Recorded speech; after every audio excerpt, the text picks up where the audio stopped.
Good evening and thanks for joining us. It's hard to believe it can happen in 2013, but it does. And tonight, a case of domestic slavery in London has shocked British authorities. 3 women have been rescued from a home where it's believed they were kept as slaves for 30 years.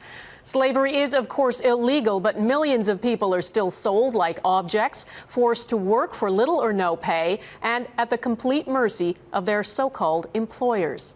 Brian Moore has the story. For 3 women, an ordinary-looking row house in South London was a prison for at least 3 decades.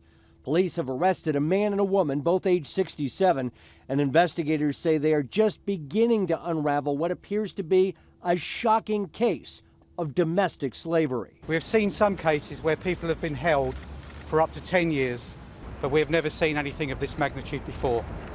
All 3 women were highly traumatized and were taken to a place of safety where they remain.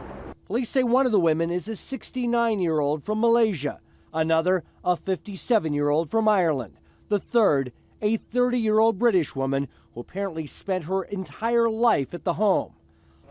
This case sheds light on an international epidemic in human trafficking, an unseen empire estimated by the United Nations to be worth $32 billion a year.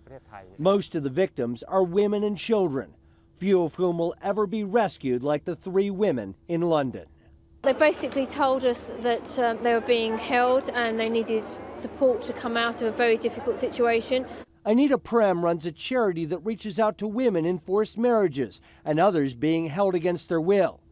We have a 24/7 helpline which they contacted, and from that moment onwards it was very sensitive negotiations in order to assist them in escaping. A similar phone call this past May led to freedom for 3 women in Cleveland, Ohio.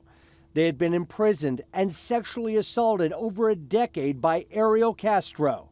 The suspect pleaded guilty and was sentenced to life in prison plus 1,000 years, but he was found hanged in his jail cell weeks later. Tonight in London, 3 women are adjusting to a new life of freedom as their accused captors prepare for the possibility of spending the rest of their lives as prisoners. Brian Moore, Global News, Washington. Slavery exists today for the same reason it did more than a century ago: money.